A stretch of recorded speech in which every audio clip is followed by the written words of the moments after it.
مكة يا مكة يا حرما أشجانا نلت عزا بسم الله الرحمن الرحيم. وعن ابن عمر رضي الله عنهما قال رسول الله صلى الله عليه وسلم أمرت أن أقاتل الناس حتى يشهدوا أن لا إله إلا الله وأن محمد رسول الله ويقيموا الصلاة ويؤتوا الزكاة فإذا فعلوا ذلك عصموا مني دماءهم وأموالهم إلا بحق. عمر رضی اللہ تعالیٰ عنہ فرماتے ہیں کہ اللہ کے رسول صلی اللہ علیہ وسلم نے ارشاد فرمایا کہ مجھے مشرکین کے ساتھ قتال کرنے کا حکم دیا گیا یہاں تک کہ وہ شہادتین کی گواہی نہ دے دے، نماز قائم نہ کرے اور زکوٰۃ دینا شروع کر دے۔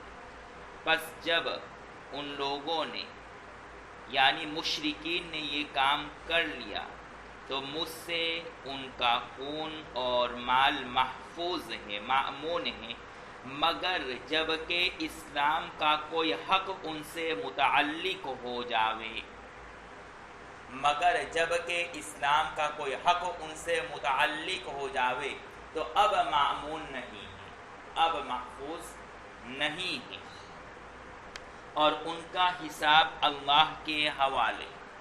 اور امام مسلم نے حدیث میں الا بحق الاسلام کا ذکر نہیں کیا۔ مسلم شریف میں جو روایت ہے اس روایت میں الا بحق الاسلام کا اضافہ نہیں ہے۔ اس حدیث میں اللہ کے رسول صلی اللہ علیہ وسلم یہ بتلانا چاہ رہے ہیں کہ اگر کوئی شخص اپنی جان اور مال کی حفاظت کرنا چاہتا ہے اور وہ چاہتا ہے کہ اس کی جان اور مال عزت و آبرو محفوظ رہے تو اس کے اوپر 3 امور کو انجام دینا، 3 کاموں کو کرنا لازم ہے۔ اگر اس نے ان مذکورہ امور کو انجام دے دیا تو اس کی جان، مال، عزت و آبرو محفوظ ہے۔ اور وہ 3 امور کیا ہیں؟ شہادتین پہلی چیز، دوسری چیز اقامت صلاۃ، اور تیسری چیز ایتاء زکوٰۃ یعنی زکوٰۃ ادا کرنا ہے۔ اگر کسی نے ان تینوں کاموں کو کر لیا تو وہ اسلام کے سائے میں اور اس کے ذل میں محفوظ رہے گا، اور اگر وہ شہادتین کا اقرار نہ کرے تو اب اس سے قتال کیا جاوے، محاربہ کیا جاوے، جب تک کہ وہ اسلام کو قبول نہ کر لے۔ حدیث کے ظاہری مفہوم سے یہ معلوم ہو رہا ہے کہ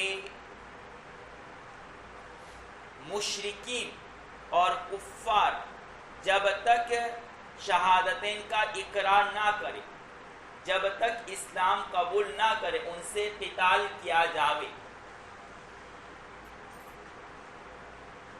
حالانکہ شریعت کا اس باب میں وسعت ہے، یا تو وہ اسلام قبول کرے یا اپنے آپ کو اسلام کے حوالے کر دے، یعنی اپنے سر کو اسلام کے سامنے جھکا دے، جزیہ دے کر کے یا مستأمن ہو کر کے یا ذمہ بن کر کے۔ حالانکہ یہاں پر مطلق قتال کا حکم ہے، جبکہ دیگر روایات سے پتہ چلتا ہے کہ جزیہ دینا بھی جائز ہے، مستأمن اور امن حاصل کرنا بھی جائز ہے۔ تو یہاں پر تقدیری عبارت ہوگی حتیٰ کے بعد اسلمو، حتیٰ اسلمو او یستسلمو، یہاں تک کہ وہ لوگ اسلام کو قبول کریں، یا یستسلمو یا جب تک کہ وہ استسلام نہ کر لے. استسلام کا معنی اپنے آپ کو اسلام کے حوالے کر دینا، اپنے آپ کو جھکا دینا.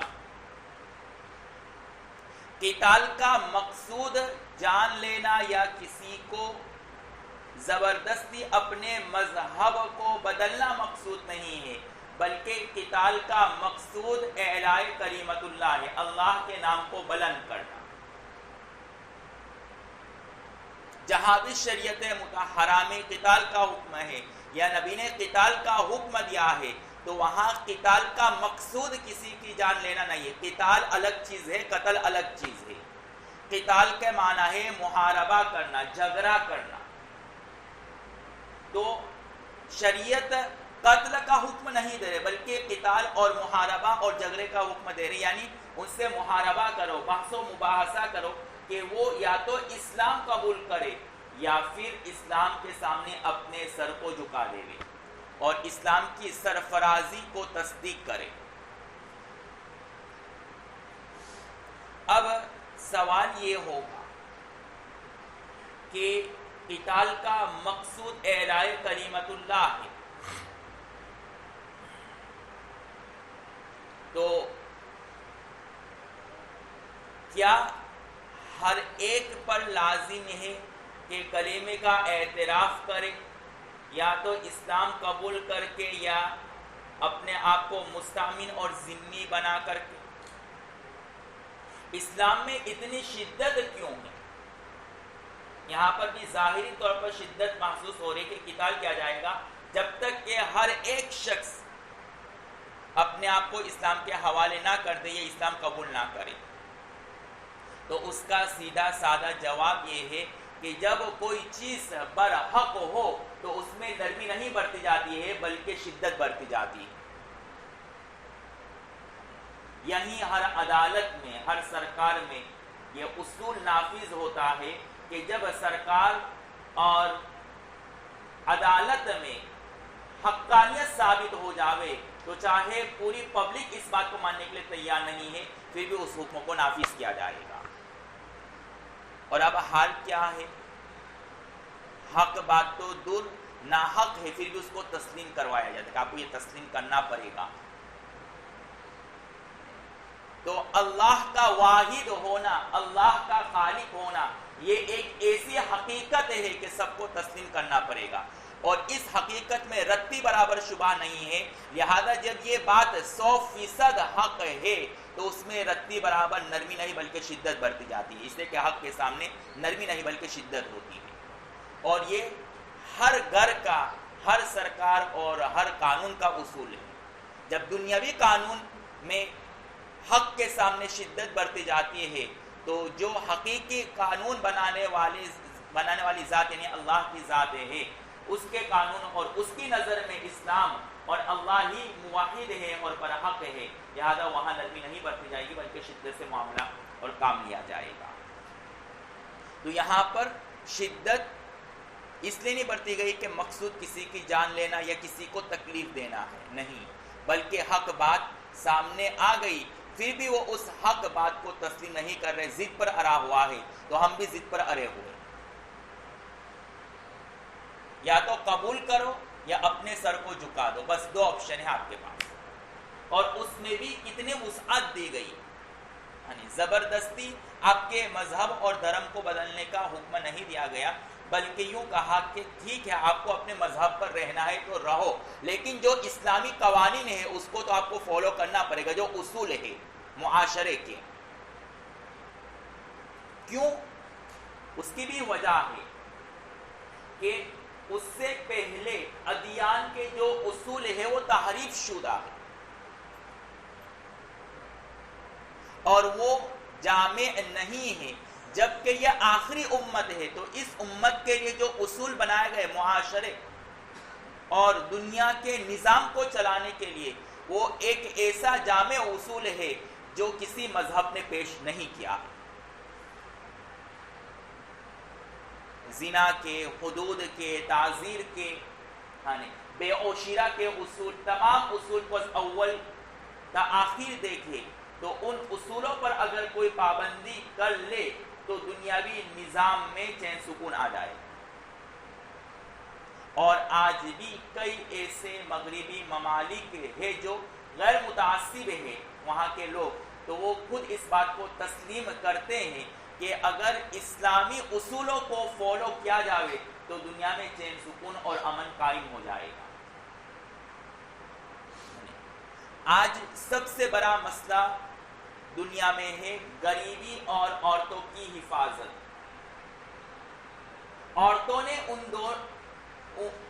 عورت کو اور غریبی کو ختم کرنے کا ایک ایسا اصول پیش کیا ہے جو آج تک کوئی دنیاوی قانون اور کسی مذہب نے پیش نہیں کیا. ایک تو پردہ.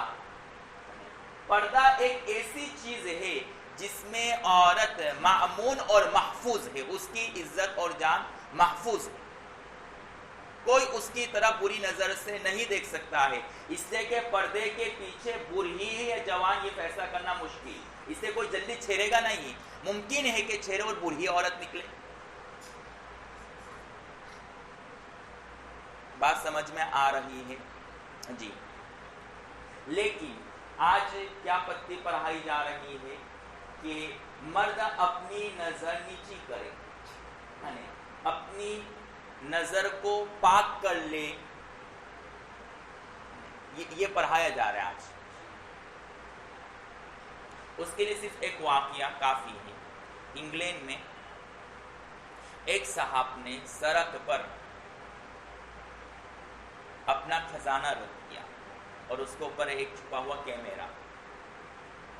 اب دیکھ رہے کون اس کو چوری کرنے کی کوشش کر رہا ہے، تو بالآخر ایک آدمی نے چوری کرنے کی کوشش کی اور وہ کامیابی بھی ہو گیا. لیکن اب چونکہ وہ کیمرہ میں آ گیا تو عدالت میں یہ کیس دے گیا اور کہا کہ ہم نے اپنے خزانے کو باہر رکھا تھا اور وہ کیمرے کے نیچے محفوظ تھا. کیمرے میں کیچ اپ ہو رہا تھا کہ کون چوری کر رہا ہے، تو یہ صاحب چور ہے، ان کو سزا دی جاوے.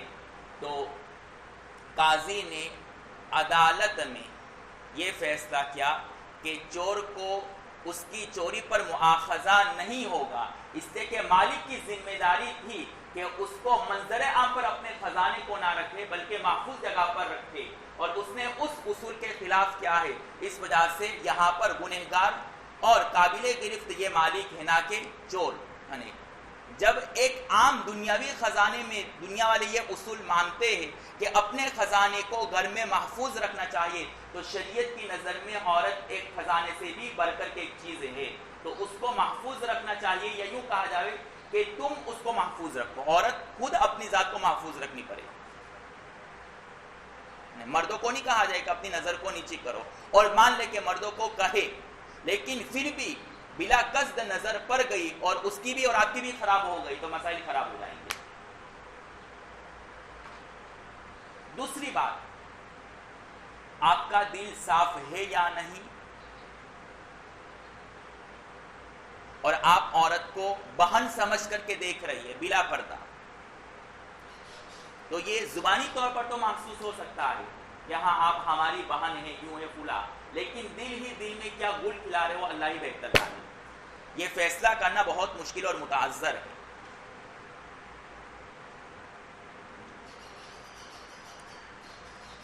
اور غریبی،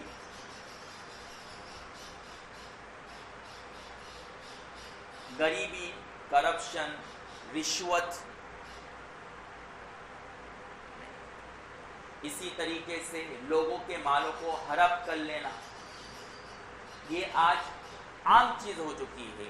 اور اس کی سب سے بڑی وجہ بتائی جاتی ہے کرپشن اور رشوت، لوگوں کے مال کھانے کی، غریبی، کہ غربت بہت ہے، اس سے جرائم بہت زیادہ ہے. کرائم کی وجہ کیا بتلاتے ہیں؟ غریبی، غربت، سنا ہوگا آپ نے. اگر غریبی ہی کرائم اور جرم کی وجہ ہے تو جتنے بھی پیٹ بھرے لوگ ہیں وہ کیوں دوسروں کی زمین کو ہڑپ رہے ہیں؟ بلکہ جتنی زمین اور جتنی رشوت اور جتنی کرپشن بڑوں کی طرف سے ہے اتنے غریبوں کی طرف سے نہیں ہے. کروڑوں کی زمینیں کھالی اور دکار تک نہیں لی. تو پھر آپ غربت کو وجہ ٹھہرا رہے ہیں کہ غربت اور غریبی یہ جرائم اور چوری وغیرہ کا سبب ہے. چوری کیوں کرتا ہے؟ چور اس لیے کہ غریب ہے. رشوت کیوں لیتا ہے؟ اس لیے کہ ضرورت ہے، غربت کی وجہ سے. تو اگر غریبی ہی وجہ ہے تو مالدار کیوں لے رہا ہے؟ مالدار کیوں چوری کر رہے ہیں؟ ایسے بھی لوگ ہوتے ہیں دنیا میں جو مالدار لیکن پھر بھی چوری کرتے ہیں. ابھی کچھ سال پہلے شاید ملیشیا انڈونیشیا میں کچھ ہندوستانی گھومنے گئے تھے تو ہوٹل سے بہت کچھ سامان اٹھا کر کے چوری کر کے لا رہے تھے. پھر پکڑے گئے اور بہت کچھ ہنگامہ ہوا. نیوز میں بہت چلا تھا 2-3 سال پہلے، معلوم ہوگا آپ کو. جی تو کیا غربت کی چوری کی وجہ؟ گھومنے گئے پلین میں، اچھے 5 اسٹار ہوٹل میں رہ رہے، مطلب یہ کیوں مالدار ہیں پھر بھی چوری کر رہے ہیں. تو اسلام نے اس کی وجہ بتلا دی کہ جرائم اور کرائم کی وجہ غریبی یا مالداری نہیں ہے، بلکہ اس کی وجہ یہ ہے کہ اس نے اللہ کو نہیں مانا، اس کے دل میں اللہ کا خوف نہیں ہے.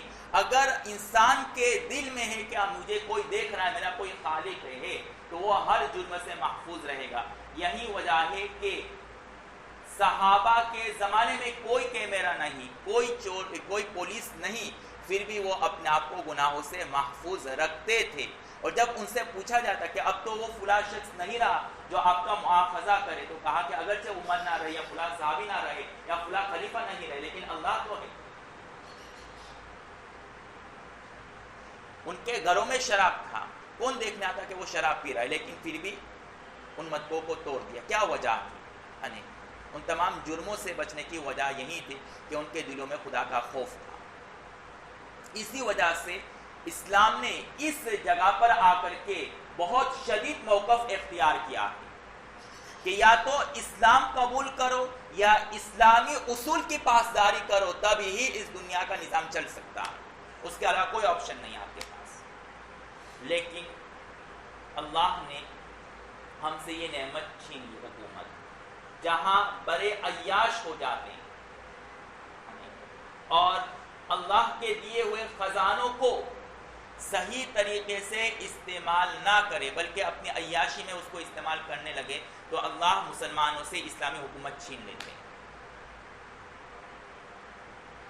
تاج محل اس کی زندہ مثال ہے.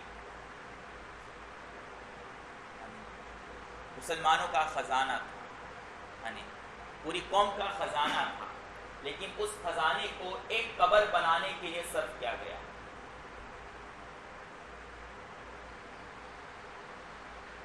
اسی طریقے سے ترکی میں جس دور میں دور خلافت تھی، وہاں کا جو شاہی محل ہے اس میں تقریباً ہزاروں روم ہیں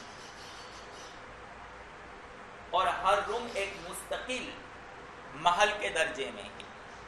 اور اتنا شاندار محل تیار کیا گیا ہے کہ سال بھر انسان اس میں گھومتا رہے پھر بھی محل ختم نہیں ہوگا. یہ صرف روم کی بات ہے. بیت الخلا، غسل خانے، ہگنے موتنے کی جگہ کتنی وہ الگ.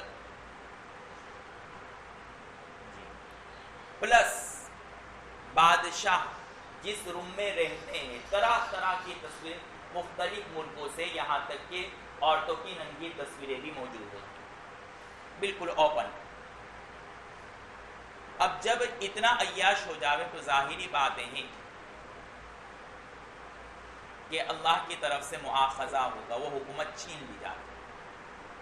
اور ایک وہ دور تھا ترکی کا کہ اسلامی حکومت میں لوگوں نے اتنا وقف کیا کہ سرکار کو یہ اعلان کرنا پڑا کہ اب بیت المال کا خزانہ بھر گیا ہے، اب کسی کو وقف کرنے کی اجازت نہیں ہے. اب اگر کسی کو وقف کرنا ہے تو پہلے اجازت لیں.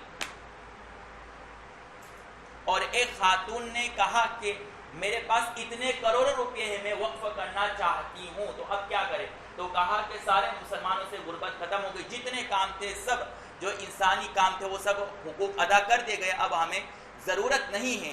البتہ ترک میں جو مشرقی جانب سے پرندے آتے ہیں یہاں سے گزرتے ہوئے سردی کے موسم میں دوسرے ملک میں جاتے ہیں اپنی جان کی حفاظت کے لیے، جب اس جانب میں سردی پڑتی ہے تو وہ جانور یہاں سے گزرتے ہیں دوسرے ملک کی طرف جانے کے لیے، تو ان کی حفاظت کے لیے اگر تم یہ اپنا مال وقف کرنا چاہتی ہو تو دے دو.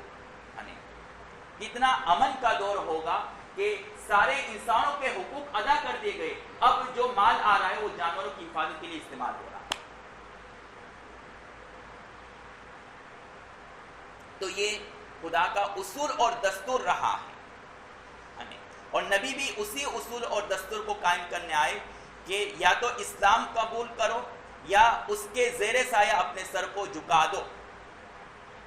اور جب تک مسلمان اس خلافت کو صحیح حق میں چلاتے رہے تو اللہ نے ان کے ہاتھوں میں اس حکومت کو رہنے دیا، اور جہاں مسلمانوں نے لوگوں کے مال کو اور بیت المال کے خزانے کو ناجائز طریقے استعمال کیا، اللہ نے امت سے اس نعمت کو چھین لیا، اور ہمارے زوال کی وجہ بھی ہے.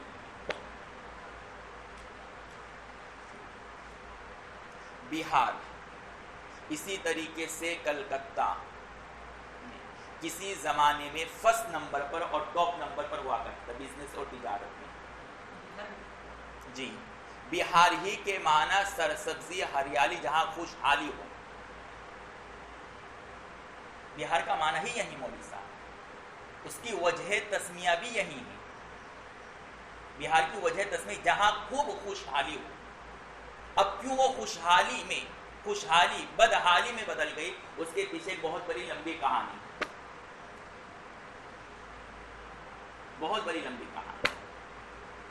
اور یہی حال کلکتہ ابھی بھی ہے، لیکن وہ ٹاپ لیول پر جو کسی زمانے میں ہوا کرتا تھا وہ نہیں ہے. اور یہ بات آپ جانتے ہوں گے، نہیں معلوم تو افسوس ہے کہ آپ نے زندگی بھر یہاں پر زندگی بسر کی، یہاں پر پیدا ہوئے اور آپ انہی جگہوں پر رہتے ہیں. ہم تو نہیں رہتے، ہم تو پوری زندگی باہر نکال لی، پھر یہاں پر آئے تو اور زیادہ افسوس کی بات ہے کہ جہاں پیدا ہوئے ان کی تاریخی حالت خود آپ کو معلوم نہیں ہے. جی خیر، تو پورا ماحصل اور خلاصہ حدیث کا یہ نکلا کہ اللہ کے رسول صلی اللہ علیہ وسلم فرماتے ہیں کہ 3 امور اگر لوگ مان لیتے ہیں تو ان کے جان، ان کے مال کی حفاظت کی جائے گی، وہ محفوظ ہے، ورنہ ان کے ساتھ قتال کیا جائے گا جب تک کہ وہ ان تینوں امور کا اقرار نہ کر لے.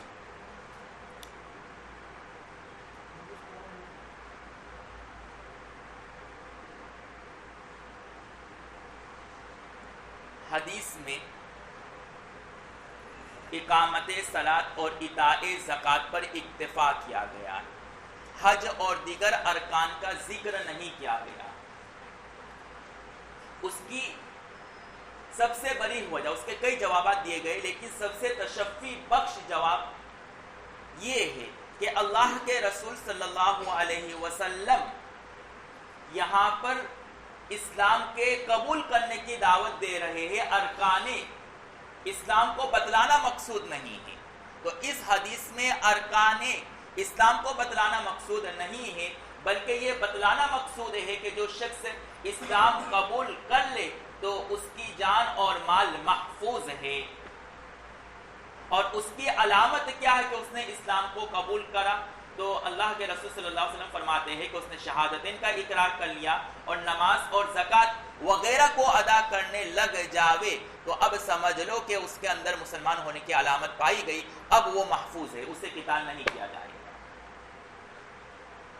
تو یہاں پر مقصود قبول اسلام کی دعوت دینا، اسلام کی طرف آنے کی دعوت دینا ہے، ارکان اسلام کو بتلانا مقصود نہیں ہے. اب اس نے اسلام کو قبول کر لیا، داعی رسول صلی اللہ علیہ وسلم کی دعوت قبول کی یا نہیں کی، تو اس کی علامت بتلائی کہ ہاں اگر اس نے نماز پڑھی یا نماز پڑھ رہا ہے یا زکوٰۃ وغیرہ دے رہا ہے، دیگر ارکان کو ادا کرے، تو سمجھ لو کہ یہ اسلام کے قبول کرنے کی علامت ہے. اب اسے تعارف نہ کیا جائے.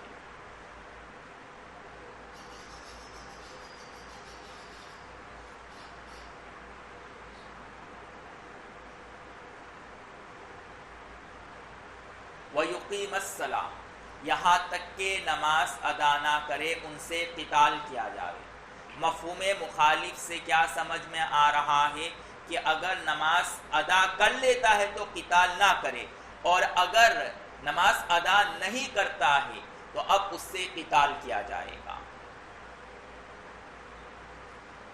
اگر وہ شخص تارک صلاۃ ہے اور تارک صلاۃ اور نماز کے ترک کرنے کی وجہ بالقصد و استہزاء ہے تو بالاتفاق ایسے شخص کو قتل کر دیا جائے گا، اس لیے کہ وہ کافر اور مرتد ہے۔ اور اگر وہ شخص سستی اور غفلت کی وجہ سے نماز کو ترک کرتا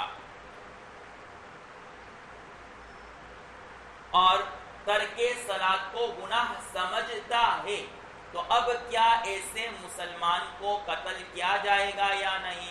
تو اس سلسلے میں ائمہ کے درمیان اختلاف ہے۔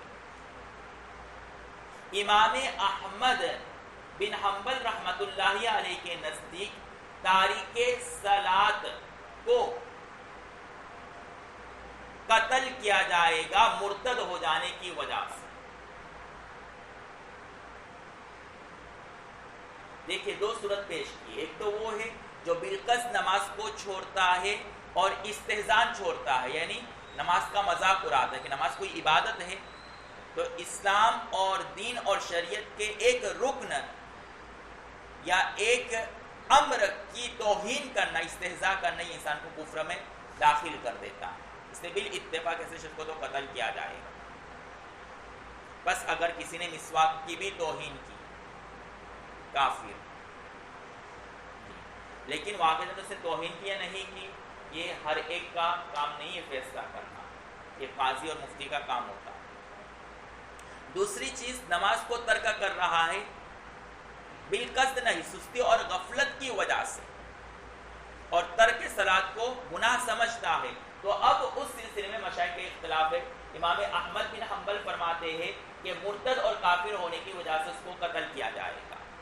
امام شافعی اور امام مالک رحمۃ اللہ علیہ فرماتے ہیں کہ ایسے شخص کو قتل کیا جائے گا لیکن وہ مرتد نہیں ہوگا، تو قتل صرف زجرن و تنبیہن ہوگا، قتل کی وجہ زجر اور تنبیہ ہے، نہ کہ مرتد اور کافر ہونے کی وجہ سے۔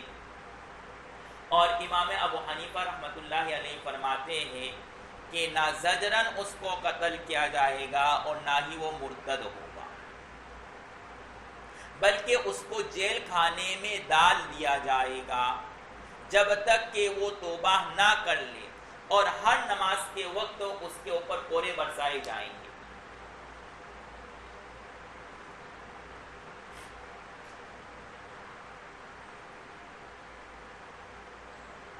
امام مالک اور امام شافعی رحمۃ اللہ علیہ کے دلیل کیا ہے؟ وہ احادیث جس میں قتل اور قتال کا حکم ہے، جیسا کہ یہاں پر ہے کہ اقاتل، ان سے قتال کروں گا۔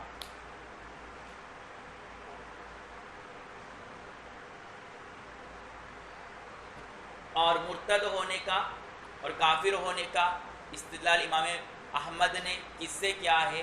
جس میں من ترک الصلاۃ متعمدا فقد کفر، کہ جس شخص نے نماز کو متعمداً جان بوجھ کر کے ترک کیا ہے فقد کفر، اس نے کفر کیا۔ تو معلوم ہے کہ تارک صلاۃ کافر ہے، یہ امام احمد بن حنبل رحمۃ اللہ علیہ فرماتے ہیں۔ امام ابو حنیفہ رحمۃ اللہ علیہ فرماتے ہیں کہ یہاں پر قتل کا حکم نہیں، قتال کا حکم دیا گیا، محاربہ، جھگڑا۔ قتل الگ چیز ہے، قتال الگ چیز ہے۔ دوسری بات کہ امام احمد، شافعی اور مالک رحم اللہ کے نزدیک اگر کوئی شخص جان بوجھ کر کے زکوٰۃ کو ترک کر دیتا ہے تو اس کو قتل نہیں کیا جاتا، تو اس موقع پر وہ تعویل کرتے ہیں کہ زکوٰۃ اس لیے نہیں دیتا ہے کہ وہ زکوٰۃ کو اسلامی رکن نہیں سمجھتا ہے، تب تو قتل، اور اسلامی رکن سمجھ کر کے ترک کرتا، یعنی مانتا تو ہے کہ یہ اسلامی رکن ہے لیکن سستی کی وجہ سے اور غفلت کی وجہ سے نہیں دیتا ہے، تو مذکورہ ائمہ فرماتے کہ اس کو قتل نہیں کیا جائے گا۔ تو جب اطاعت زکات میں وہ تعویل کرتے ہیں تو ہم یعنی ترک صلاۃ میں بھی یہی تعویل کریں گے کہ مطلب حدیث کا کیا ہے کہ وہ اس رکن کو کس بیس اور کس بنیاد پر ترک کر رہا ہے، استہزاء کی بنیاد پر یا سستی اور غفلت کی وجہ سے۔ اگر استہزاء کی بنیاد پر ہے تب تو بالاتفاق یہ تو استہزاء توہین رکن اسلام اور توہین شریعت مطہرہ کے کسی امر کا ہے، اور کسی بھی امر شریعت مطہرہ کی توہین کی جائے تو وہ کافر ہو جاتا ہے، چاہے نماز ہو، زکوٰۃ ہو یا اور کوئی امر شرعی ہو۔ تو یہ تمام امور شرعیہ میں یہ اصول لاگو ہوگا کہ اس امر کو کیوں نہیں کر رہا ہے، غفلت اور سستی کی وجہ سے۔ تو اگر اسلامی حکومت ہے تو جیل خانے میں ڈال دو تعزیراً تنبیہاً، اور اگر استہزاء ترک کر رہا ہے اس امر شرعی کو، چاہے نماز و زکوٰۃ ہو، تو اب اس کو قتل کیا جائے گا۔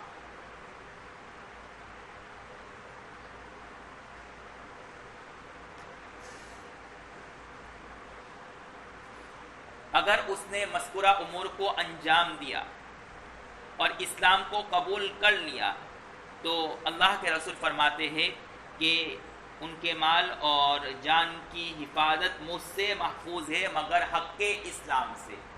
کیا مطلب اگر حق اسلام سے؟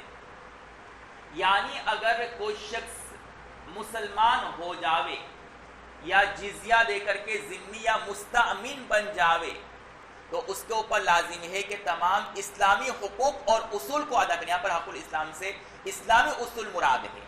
اگر اس نے اسلامی اصول کی پاسداری نہیں کی اور اسلامی قوانین کا لحاظ نہیں کیا تو اب چاہے مسلمان ہو، مستأمن ہو یا ذمہ ہو، اب وہ قابل مؤاخذہ ہوگا۔ چوری کی ہے تو اب چاہے کوئی بھی ہو اس کے ہاتھ کاٹ دیے جائیں گے، زنا کیا ہے تو محسن ہے تو اس کو سنسار کر دیا جائے گا، چاہے ذمہ ہو یا مسلمان ہو یا مسالم یا مستأمن ہو، کوئی بھی ہو۔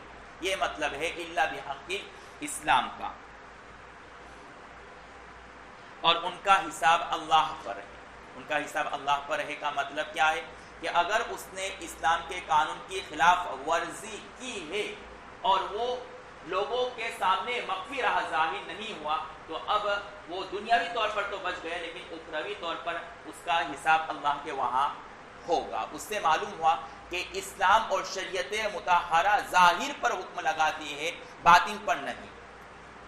اس لیے اگر ظاہراً کوئی مسلمان ہوا اور دل سے اس نے اسلام کو قبول نہیں کیا تو اب اس کا مواخذہ نہیں ہوگا، دنیاوی طور پر، آخرت میں اس کا مواخذہ ہوگا۔